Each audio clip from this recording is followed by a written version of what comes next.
KPM.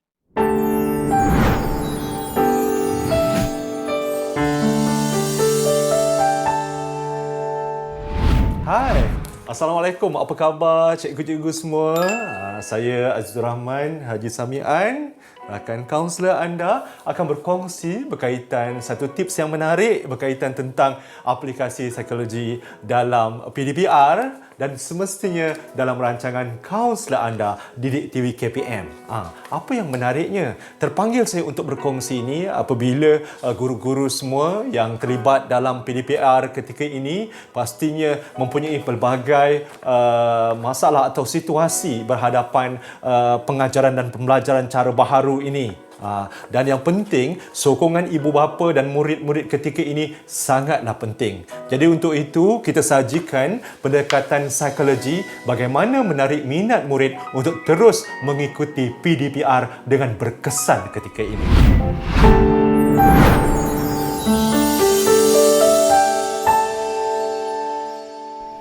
Salah satunya ialah kemahiran melayan.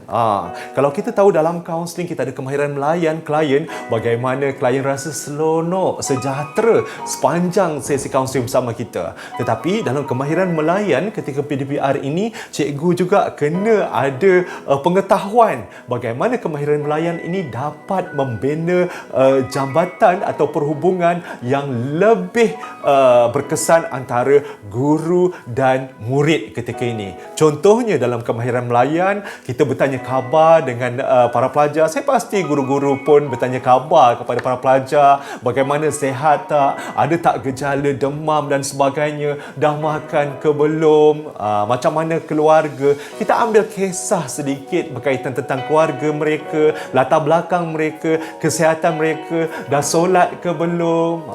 Selain daripada itu, pentingnya dorongan minima. Apa dia dorongan minima? Kalau dalam kaunseling, apabila klien bercakap, kita pun tundukkan, teruskan, bagus, baik, saya setuju. Kita angguk-angguk. Apa salahnya dalam komunikasi dua hala ini? Ini adalah salah satu galakan secara tidak langsung kepada anak murid kita untuk berkongsi terus. Dan dia rasa selesa bahawa cikgu menerima dan menyokong apa yang dia suarakan, apa yang dia berikan ketika itu, dan proses pengajaran pembelajaran berada dalam keadaan yang begitu harmoni. Seterusnya ialah kemahiran yang paling bagus ialah kemahiran mendengar dengan baik. Kalau kita masukkan elemen empathy dalam kemahiran mendengar lagi bagus. Sebab ketika pandemik COVID-19 ini, berbagai masyarakat ataupun para pelajar atau murid kita mungkin ada kehilangan ahli keluarga tersayang kerana wabak pandemik COVID ini. Jadi kita sebagai seorang guru, kita santuni mereka. Kalau mereka dia akan murid-murid akan berkongsi, sebab murid-murid ini adalah anak-anak murid yang luhur, yang tulus. Dia akan berkongsi.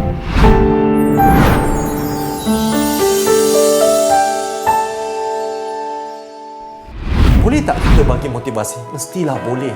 Kerana rangsangan daripada guru, motivasi daripada guru ini dapat meningkatkan semangat mereka untuk terus mengikuti PDPR. Saya kongsikan, dalam motivasi ini ada dua. Satu ialah kita katakan motivasi intrinsik. Yang kedua adalah ekstrinsik, ataupun kita kata motivasi luaran, ekstrinsik. Dalam motivasi intrinsik ini, contohnya, anak murid kita ni tak suka seni. Tak suka seni, dan setiap beberapa kerja seni mereka tak akan buat. Tetapi kalau seandainya cikgu daripada hasil seni tersebut, cikgu buatkan video pendek, cikgu tunjukkan bintang, bagi star-star sikit, light-light digital, dan cikgu tunjukkan sebelum mengajar, okey, cikgu nak umumkan keputusan terbaik hasil kreatif seni anda. Cikgu keluarkan, bagi bintang. Itu kita kata ganjaran kita bagi. Walaupun bintang, walaupun star, walaupun grade, walaupun peratus, dia sudah berbesar hati. Wow, dapat 3 bintang. Bintang pula digital, datang satu-satu gemerlapan. Anak pula darjah 3, darjah 2, darjah 1 lagi dia suka. Dan dia akan berusaha lagi untuk menghasilkan hasil seni yang lebih baik pada masa akan datang. Tetapi kalau seandainya anak murid kita mempunyai kemahiran atau mempunyai, kita kata, minat atau motivasi intrinsik. Intrinsik ni makna motivasi semula jadi dalam diri dia. Dia memang suka seni. Pantang dapat kertas lukisan, dia akan lukis. Dan hasil dia pun cantik. Ini tak payah bagi dorongan. Automatik memang jiwa dia adalah jiwa seni. Semula jadi kemahiran, kebolehan dan kegemaran, hobi dia itu melukis. Jadi kita tidak risau. Tetapi apabila cikgu memberi peneguhan, memberi ganjaran dalam, bukan ganjaran ni kadang-kadang wang ringgit. Ganjaran ni motivasi, kata-kata yang memuji, kata-kata mengiktiraf, bagi dia simbol star ataupun apa penghargaan. Maklum ajalah sekarang kita tak boleh bersemuka. Anda kongsikan star tu dalam bentuk digital. Anda lebih kreatif daripada saya. InsyaAllah anak murid ini secara perlahan-lahan akan mendekati anda, menyukai anda. Bila dah menyukai anda, automatik dia akan suka subjek anda.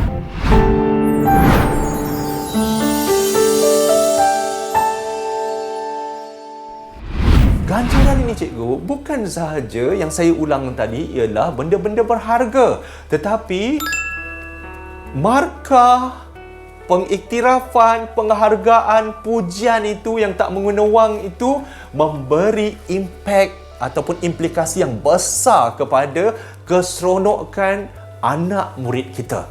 Janganlah kedekut bagi markah. Bagilah lebih sikit. Tak ada ruginya cikgu. Kalau selalu dapat 45, tiba-tiba cikgu bagi 70 dan ikut spek memang dia layak, cikgu tambah bonus pun tak ada masalah. Bila cikgu bagi bonus ni cikgu, bukan bonus duit. Dia akan lagi bersemangat. Sebab positiveness dalam diri dia memang dah ada. Tetapi bila cikgu pula positif, rangsang dia dengan positiveness yang lain, markah dan bonus, dia kata, wow, Ma tak terkeluar daripada mulut, dapat A. Pertama kali seumur hidup dalam tahun ini SPM pun nak berlangsung, dapat A. Sebab markah sebenarnya 79, 78. Tetapi cikgu tambah lagi untuk dapat A. Bukanlah saya kata tidak jujur, tetapi ketika ini mungkin dalam ujian percubaan ataupun bulanan ataupun latihan-latihan, paling senang latihan-latihan yang cikgu buat sendirilah, cikgu berilah. InsyaAllah dia punya impak dan kesan respon pelajar ataupun murid kepada kita lain macam cikgu. Tak pernah WhatsApp tiba-tiba, cikgu terima kasih, cikgu bagi star, cikgu bagi bonus markah, saya rasa seronok. Terima kasih cikgu Azizul. Sama-sama. Kita pula jawab, sama-sama. Saya tengok awak boleh belajar dan awak telah menunjukkan perubahan. Pelajar tu pun satu hari makan tak lalu, tidur tak nyenyak, seronok dapat puji. Maklum ajalah puji pula cikgu yang paling tegas dalam kelas tersebut. Apakah perasaan mereka? Pastinya dia akan mengundang perubahan tingkah laku, perubahan semangat. Hasilnya pasti siapa yang perolehi? Pelajar atau murid yang perolehi. Tetapi cikgu juga akan dapat manfaat, insya-Allah. Didik TV KPM. Didik TV KPM.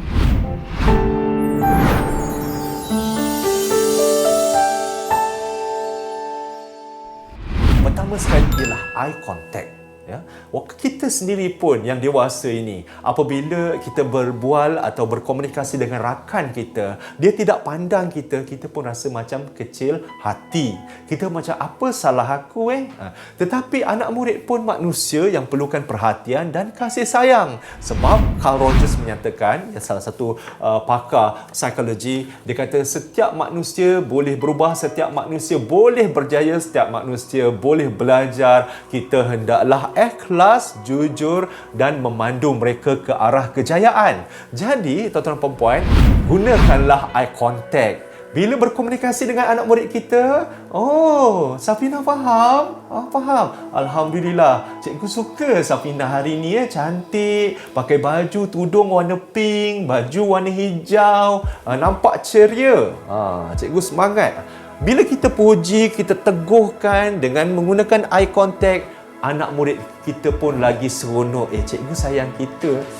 Walaupun sebelum tu kat kelas kalau bersemuka, kita kadang-kadang meninggikan suara, kadang-kadang apa sahaja, kertas pun kenapa tak buat. Tetapi dengan kaedah PDPR untuk merangsang dan meningkatkan penyertaan anak-anak murid kita, kita ubah sedikit gaya komunikasi kita. Gunakan eye contact, senyuman yang manis dan ekspresi wajah itu penting. Nak berhadapan ni sebab mereka tak nampak kita tubuh gerak-geri yang lain, hanya nampak wajah sahaja, separuh badan sahaja. Jadi, pastikan ekspresi muka itu menarik, ceria, menyambut pelajar. Ini juga adalah salah satu membina hubungan kepada anak murid kita. Dan yang penting ialah nada suara, cikgu. Kontrol, kadang-kadang kita terpaksa bermain dengan nada suara kita. Ada lelucon, kita gelak sikit, ada tegas, kita ingat tu. Ingat, cikgu sendiri pandai memainkan nada suara dalam komunikasi yang berkesan dalam PDPR.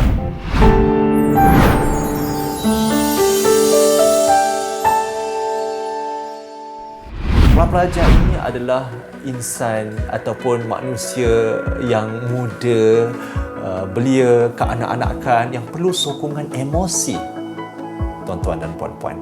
Jadi, jangan kedekut kita berkongsi rasa gembira dan ambil berat tanya khabar mereka. Tanya mereka bagaimana kesihatan, sebagaimana saya beritahu tadi, bagaimana tahap emosi mereka ketika itu. Gembira tak semua? Hari ni cikgu nak bagi 10 rating, 0 hingga 10. Siapa yang gembira dia? 1 hingga 4, contohnya kita kata, atau 5, angkat tangan. Siapa yang gembira dia 5 hingga 10? Nampak tak? Anda akan dapat kenal pasti manakah anak murid yang sedang bersedih. Mungkin ini adalah perkara-perkara yang kita tidak tahu dalam rumah mereka. Jadi ini salah satu kaedah.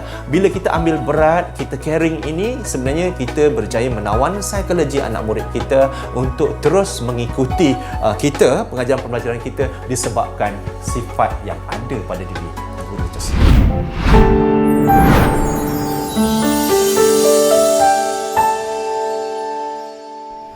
Guru-guru sekalian, ketika PDPR ini kita memang agak sedikit sukar, terutamanya bagi para pelajar kita yang berada dalam tahap sederhana ataupun rendah. Tetapi tahukah anda, apabila dia mengikuti PDPR, seandainya kita memberi peneguhan, tadi ganjaran dan sokongan, emosi, moral support, dia akan terus mengikuti kita. Seandainya kita condemn, awak ni kenapa tak faham-faham, awak ni, dia akan lagi low, self-esteem dia lagi rendah, belief system dia juga akan rasa aku tak pandai cikgu. Selalu kita ada dengan dia kan, kita touch dia, kita kata Ravi belajar betul-betul ni, nanti Ravi pandai. Walaupun kita asertif, tegas pada dia, sentuhan tu sampai dan dia rasa bahawa cikgu sayang aku rupanya. Tetapi apabila kita menggunakan bahasa yang sedikit tegas dan kepada pelajar-pelajar yang kurang kurang prestasinya seperti rakan-rakan yang lain, dia akan memberi kesan. Jadi cikgu-cikgu, kalau kita menggunakan konsep Rogerian, iaitu Carl Rogers, terimalah murid ini seadanya. Jangan judgemental dia. Sebab satu masa nanti mereka akan berubah perlahan-lahan, ansur maju. Kerana perkembangan psikologi anak-anak murid ini juga berubah-ubah mengikut peringkat usianya. Jadi sabar sedikit, insya-Allah dengan kaedah teknik yang lebih baik, cikgu akan dapat menawan mereka dan seterusnya merangsang perkembangan dan pencapaian mereka dalam akademik. Didik TV KPM. Didik TV KPM.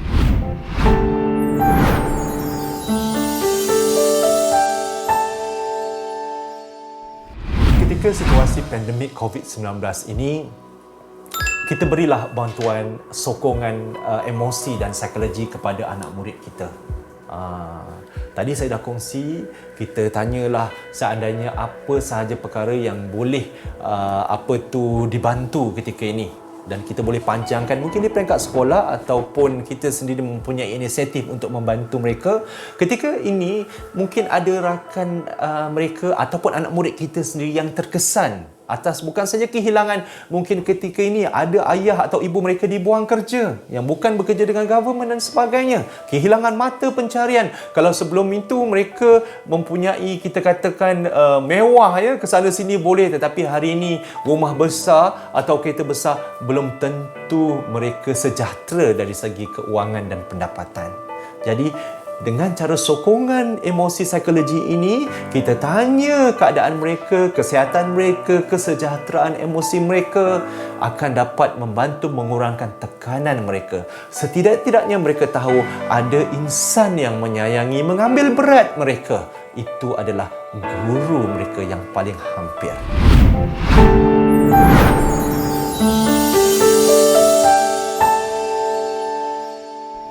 Marty Lobdell, dikenali sebagai Profesor Dr. Marty Lobdell ini, dia mengenengahkan teknik JEDA, di mana teknik JEDA ini, guru-guru sekalian, apabila kita mengajar dalam masa lebih kurang hampir 1 jam, perlu berhenti pada 25 minit pertama.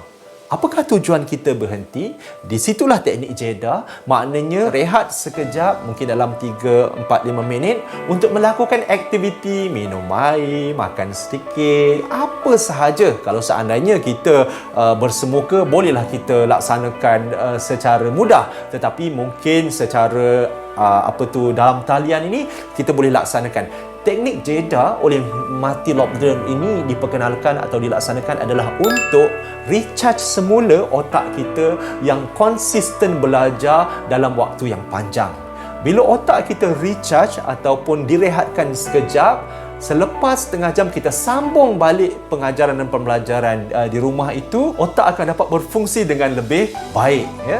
Jadi ketika teknik JEDA itu rehat sekejap, murid-murid boleh buat apa sahaja perkara selain daripada aktiviti yang kita bincangkan ketika itu. Kalau kita orang dewasa, kita boleh gunakan. Saya sendiri menggunakan teknik JEDA oleh Marty Lobdell ketika belajar mengambil master dahulu, dan alhamdulillah 4 jam belajar konsisten pun tak penat, seronok. Selepas itu ulang kaji itu boleh beritahu pada pelajar, habis saja 30 minit tu, maka saya ulang kaji balik yang setengah jam tadi. Tulis balik semula, ingat, lepas tu teruskan. Begitulah setengah jam seterusnya, sehingga kadang-kadang mencecah hingga 4-5 jam. InsyaAllah ini adalah salah satu teknik yang boleh dikongsi untuk para pelajar.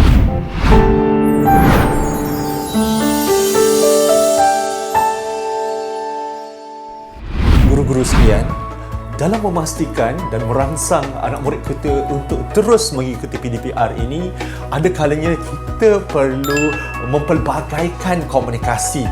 Kita boleh mempelbagaikan komunikasi, watak, gaya penyampaian, pendekatan yang lebih terkini sesuai dengan mereka. Macam kita tengok TV kan. Bila kita tengok TV, kalau cerita drama tu lesu, kita pun tak seronok. Kadang-kadang cikgu wanita ni dia pandai menggunakan watak ni. Cikgu tak marah, cikgu sayang. Okey, semua melakonkan semula akting dengan emosi, cara bertegas diri, kemudian lelucon, komedian.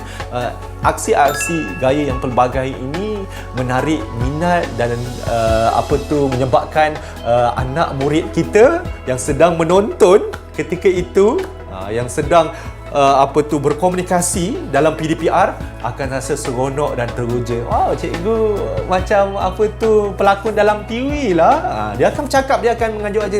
Cikgu seronok, cikgu cuba buat lagi cikgu.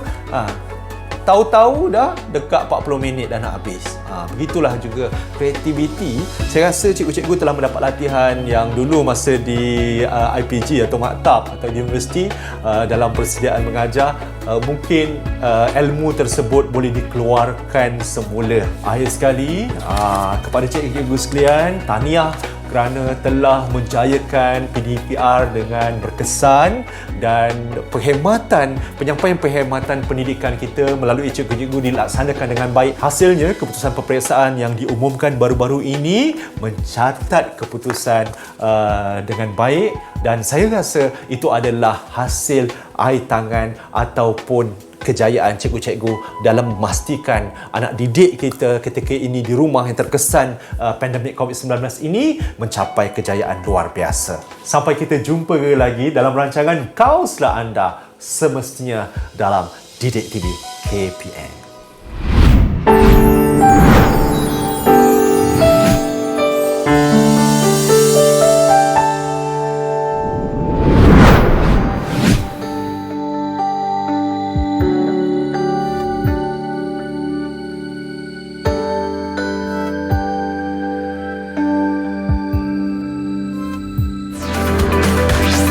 Didik TV KPM